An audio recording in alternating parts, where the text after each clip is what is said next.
भौजी। अरे का हो? अरे ये होली में तो लगत है कि बड़ा हमार मूड मिजाज गड़बड़ा लगत है।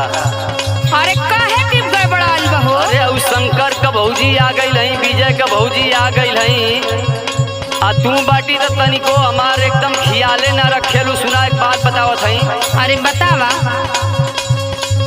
चढ़ल मास भगवा पजरा तनी आवाजे भौजी, तनी आवाजे भौजी, दौरे दिल हमर मन से डलवाला ये भौजी।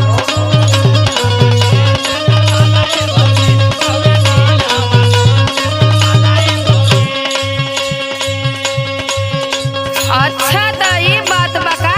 हाँ हाँ ठीक बा। ए फागुन में का करबू, खाली देवरन के ठे भौजाइए न सहारा बाटी सो। अच्छा तो सुनी हमरो बतिया। बोला।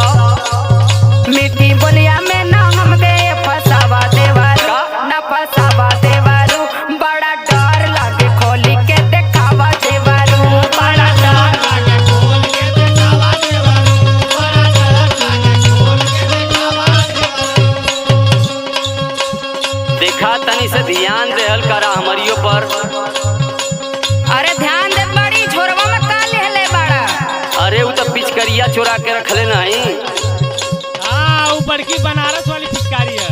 सुना तरसी लटूर लेखा भाभी मुड़ा साल हो, करीला निवेदन तनी करा हम पे ख्याल हो।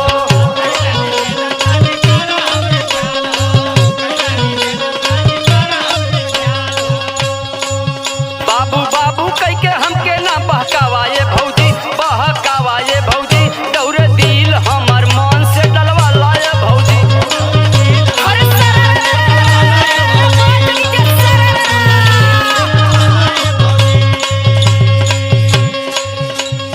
अरे तो बहुत बोलत हुआ।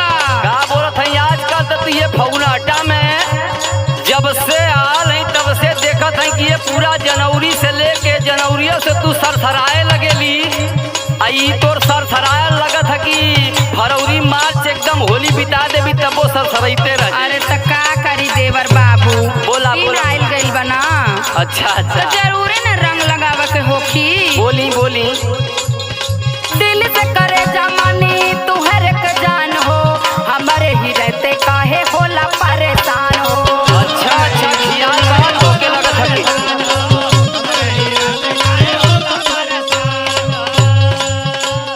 सुना देवर जी। हाँ बोला।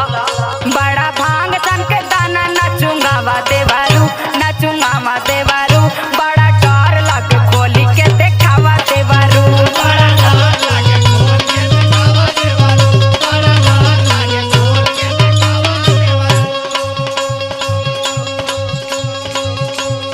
काहे के देरात हुए भौजी, सुना ना। अरे डर